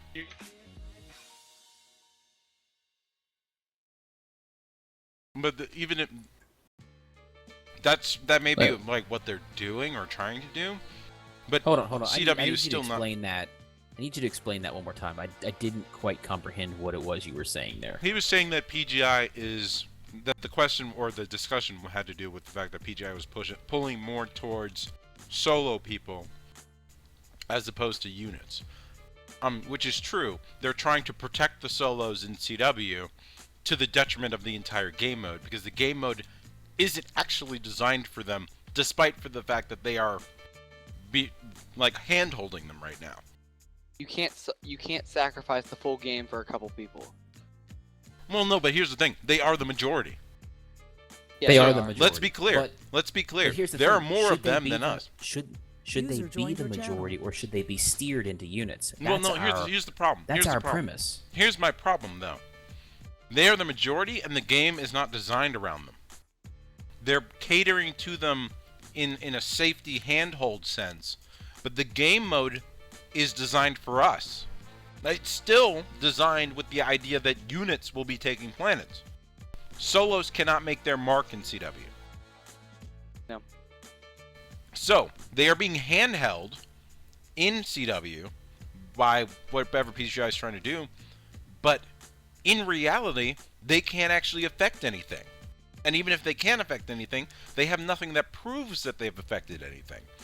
Right. So, the problem is that, yes, they are catering towards solos, but they're not even doing it right, because solos don't care about CW, because there's nothing in CW for them to care about, which I suppose is what and the Phase 3 leaderboards... doesn't change that. Yeah, And Phase 3 doesn't adds change that. leaderboards, so 10 people in solo queue will have Look- something that they care about. And it's not even the 10 people that are actually new. It's 10 people that are probably really good solo pilots anyways. And it that are doesn't just make not any in a unit. sense. And here's the thing that pisses me off. Leaderboards? Like, think about this. Imagine if EVE Online had leaderboards. Doesn't that sound stupid? Like, you have a leaderboard for a immersive a military takeover of planets? That's a leaderboard? Okay, so Bainstorm actually had an interesting point in your stream, and I'm gonna bring this up real quick. He said he disagrees with that there aren't rewards. He said mech bays and faction rewards. See, I don't actually view those really as rewards because They're grind it takes targets. so long. They're grind targets. That's exactly what they are. They aren't rewards because most of the solo pilots that you would view those as rewards for lose so much that it takes so long to get to that point that they give up before they get to the ones that matter. For them. Yep. Well, yeah, so here's the thing. Exactly. So I joined Mercstar, and we hop around all over the place.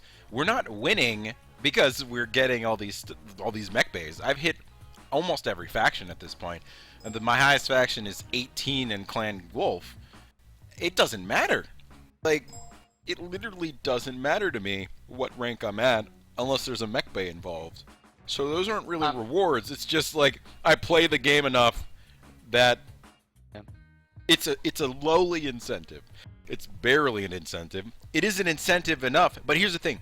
It's such a it's a terrible incentive, but it's the only one we have. Come in and get slaughtered. It's an incentive to come in and get slaughtered, and that's really what it amounts to. But also, it is an incentive that decides what our unit does, which is pathetic because it decides where we go. The reward system that currently is in place actually does work in the sense that it decides where Mercstar is going to go, because there's nothing else for us to care about. It does, but not in the way they want it to care, because we used to go places based upon the faction victory bonus, because it used to change from faction to faction. Now it's the same across everything. But now what happens is we go to the faction that we've spent the least amount of time in, because that's where we need to grind more mech bays for other pilots. Cough, cough, User Merrick. joined your channel. That's not how it's supposed to work. Yeah, we didn't get matches in Merrick. People got fed up. We went back to clan. Yeah. And it's because we're such a massive unit that when we move, there isn't always a player base on the other side And a lot that of can people accommodate. follow. And a lot of people follow you too. Yes. Yeah, Which like doesn't make it easy. I'm 94% to rank 18 Merrick. When I get that, I'll get 19.2 million C-bills. Like that's a reward. That's it is. Mech Bay but you know is what? like, Do you know what that is? You know what that really is? That's Free. one inner sphere mech. yeah. By the time you buy something, swap out the engine, equip it, buy weapon It's modules one. for it. It's one mech. Yep. And the thing Which is, you could it's earn something in dropping with us in one night. and the real thing that makes to me a real reward would be a mech. Why are they so against giving a rank 20 a mech? I'm in Clan Wolf. I get to rank 20. I get the Clan Wolf Timberwolf. You know, with all the bells and whistles and some faction camo that cannot be given to any other mech that is specifically for this Timberwolf. Why aren't there these mechs? Why don't they exist? Because they don't want to give out free stuff. Yet the game is called a free to play, and they give out free stuff all the time for events. Right, but this is something that would I'm sorry, like, if the problem is you don't want to give away a mech to someone who played the game enough to get to rank 20, It doesn't make any sense. I mean, how much do you got to play to get to anything, rank 20? It's not even. If anything, you want to incentivize the people that play more to play more. Yes. I already had, by the time I got to rank 20 Wolf, I had around 40 something mechs. Giving me one mech is not taking away from. That's no. And they're probably more than likely giving you a mech that you already own anyways. Yeah, just give you a special mech with a hero bonus so that you get extra C-bills from that point. Yep. Yeah, and then you can actually walk into solo queue proudly with something saying, "Hey, I did something." The Galaxy Commander Timberwolf. Boom. It was like Galaxy Commander Timberwolf, Galaxy Commander Mad Dog. Like, are you kidding me? People will be like, "Oh shit, dude! How many of the Galaxy Commander mechs do you have?" Yeah. I've got the Galaxy Commander Mad Dog. It'd be like Pokemon Gold, like. And be what gold mechs should have been. Yeah, basically. Instead of an instant kill ticket. I would love to have, dude. If there was a Galaxy Commander Mad Dog, I would have dropped a unit. I'm sorry. I would just have to go get it. I would go get a Galaxy Commander Mad Dog if there was one. Target acquired. And that's don't the know. type of incentive that they could really use, but they don't. I don't know, man. I wish we had a line into the ear of somebody. Yeah, you're not the only one. I feel like, again, it's all about who gets fed what information and what avenues for this information to get fed, and just the community input is irrelevant to non-existent at best. So but here's the thing. Okay, so now that NGNG is going to be playing CW, maybe. Oh yes, and don't you think I won't be watching them day one when this comes out and watching what happens and who plays what, and I want to see them in the game mode that they don't like and play and see what their opinion of is it. Do you think they'll ever drop it again after the first Nope. week? No. Depends on if we face them or not. I don't think they will ever drop it again. Why? Lots of people get used to being beat 48-12. Yeah. And then They enjoy never it. come back. Actually, what What's we'll the- do is we'll leg them and strip them and make them all suicide so they get timers. Yeah, there you go. Here's a way you can force them to time You think themselves I'm out. not kidding? I'm not But- kidding. But anyways, I mean it'll be interesting watching that stream day one. I think they're literally doing it just out of a favor to Russ. I don't think they're doing it because they want to do it. I think And they're that's- getting it that's just the to point. get people to play. And that's basically it. I think that's entirely the point. Because, like you said, Russ realizes that if he can just get the numbers up, that his stuff might work for a day or two, but that long term, Seder, it doesn't actually have the durability to make it. Target destroyed. It's and that's what I'm worried about. Honestly, that's the thing I'm worried about so much is knowing that it's gonna work the first day, and everybody's going to take that to mean that the system works, but the system will not work after. And I hope you're right, actually, Xavier, when you were saying that you think that it's possible that the system I think it's might gonna crash. blow up. I think it's gonna fall on its face in day one. See, I made the assumption that it would likely to work on the first day. Or even the first week, but I was giving it a much longer time frame for failure. But you're also right, with the amount of buckets that they've created and the amount of splits that they've made, there's a potential for a failure on day one. There's more buckets now in Community Warfare than there is in solo or group queue. Yeah, because they spend all their time on that usually. Yeah. And What is the number of buckets? So let's get a hard number. So currently, Okay, base. there's going to be four ERB. buckets. There's going to be 4 buckets per planet. There's going to be a scouting for units and a scouting for non-unit players, and there's going to be an attack defend for unit players and an attack defend for non-unit players. So there's 4 buckets per planet. Every faction is going to have the ability to have and vote for 1 attack lane. So we currently have 4 clans, 6 houses. That is 10 planets that is going to be active. Of those 10 planets, each planet has 4 buckets. There will be 40 buckets of divided players on day one. And how? Okay, so what is the minimum number of players needed to have 1 active match across the entire everybody? So one, not even like. Okay. So across all the scouting missions, so there's 2 scouting missions, so you need 8 per side, so you need 16 players in both solo and group queue for a planet to have its scouting missions active. You need another 24 players for both the solo and active, so you need 48 plus 16, so what is that? That's 64 players per planet to have at least 1 match in both scouting and both attack defend queues to be active on day 1.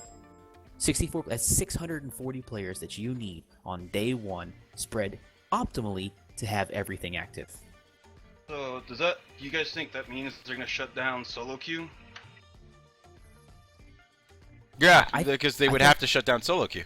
I think solo queue will literally die the day that Phase 3 comes out, because all the solo pilots that are worth anything above Tier 3 are going to go to faction play where they know they don't have to deal with matchmaker and just roll the dice. That's a good point. You don't have to play solo queue anymore. What's the point of playing solo queue now?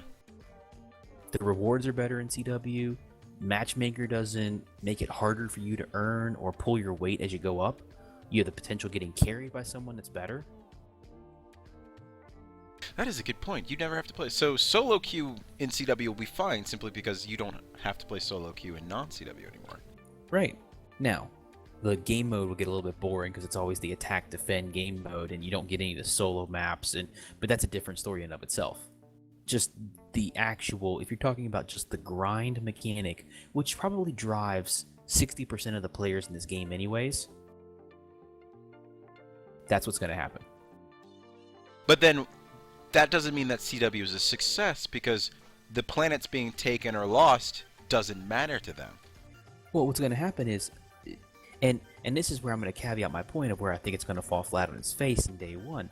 I think the unit queue is going to be bone dry within a couple hours on day one, and the solo queue is going to be overpopulated in CW, and there's going to be unbalanced solo matches all over the place, and people complaining left and right that there's no matchmaker.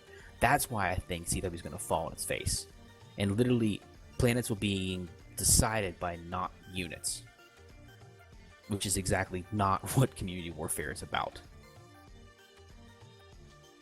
And you think, and they haven't put these numbers together. Like they had weeks to think of this. Yeah, Months. I mean, we just did this in what, 45 seconds? Sit here and how many 'Cause players it's do we always actually need? It's always easier to tear down than it is to build up. You- I'm not you're- excusing what they're saying. No, I'm just no. saying it's always easier to poke holes than to figure out a plan. And you are correct. You are correct. But They don't make the sometimes- effort to build up. They're not even making the effort to find people to help them to build up. So if there's one thing I've learned on the internet, and I'm just going to say blanket on the internet, is if something can be manipulated, it will be manipulated. Right. So you always have to look you at have it to through design that your glass. system but that makes perfect sense. And the current CW as it's designed is designed with so many with so many holes in it that can be manipulated that they don't say, "Oh, we'll fix it." They say, "Why are you guys playing like that anyway?" They say to you specifically, if you know that that can be done and it can be manipulated, why do you do that? Why don't you just play it the way we told you to play it? They'll say that to Mercstar. They'll say, "Why are you doing it? Just play it the way we told you, and it'll be fine." And then the one Twitter exchange I've had with Russ, the one time talking about how we break up into smaller groups so that we can absorb some solos and get them into a drop and play with them, and he's like, "Well, that's all well and good, but I don't think many people do that." Like, well, if anyone thought about the game, they would do it that way. But anyways, I think we've come up on our 90-minute mark here. So I'm going to go ahead and call it and thank GeneralKota for joining us this evening from Seraphim. Thanks for having me. Yep, and thanks for giving us your point of view and some of your units. Thanks feedback for joining us for the last roundtable before prior the to next phase. 3. Yes. Yeah. Yes, and be sure to tune in to our next CW roundtable with immediate Salt. gut-wrenching reactions 3 days after the launch. Salt. Who will be our? I think we probably have people lining up to be the special guest for the After Salt Phase 3. You know what? If Banestorm is still around and still in stream, that might actually be an interesting time to get him in. A couple days after Phase 3, get his opinion. Because he'll be playing as a I don't know. solo player most likely.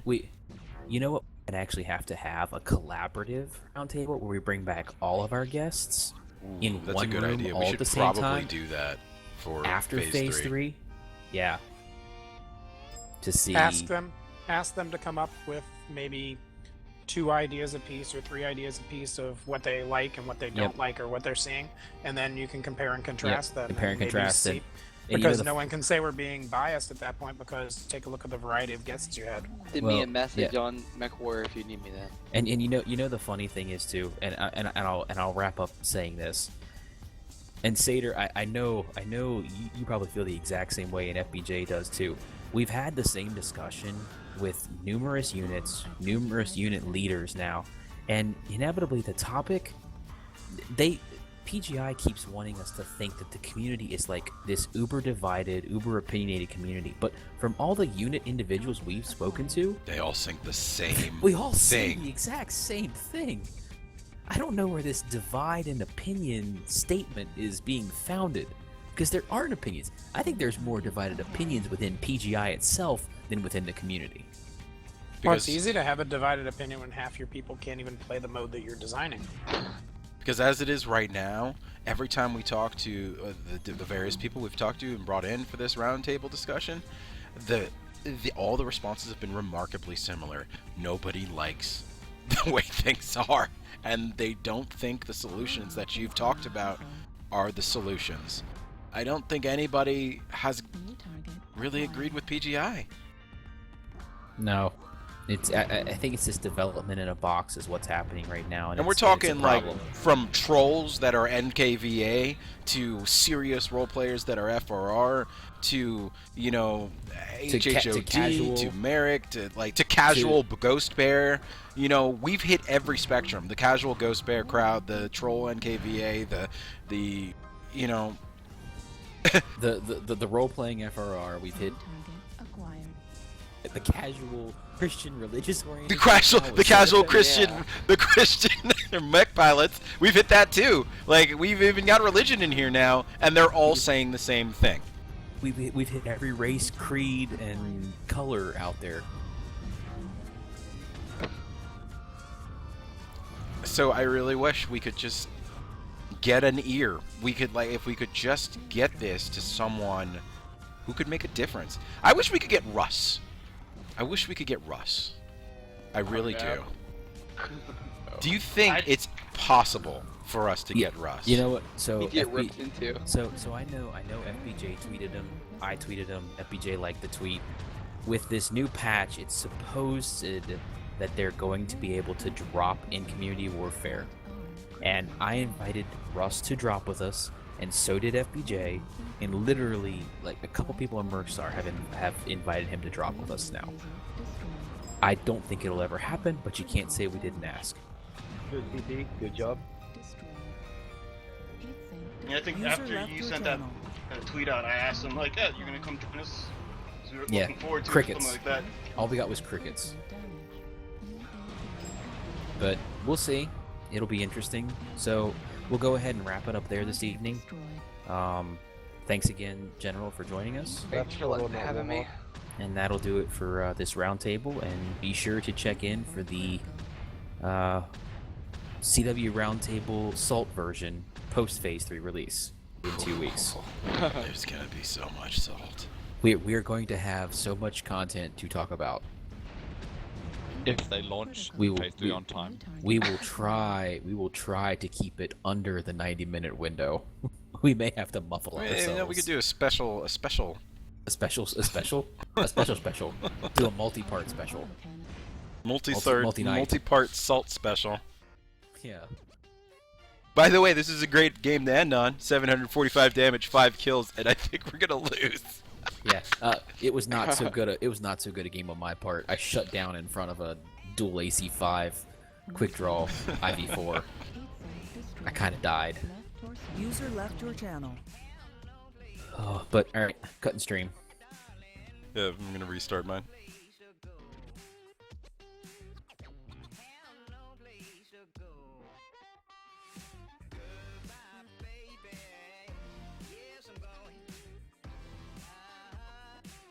No, I got a head laser left. I'm gonna win.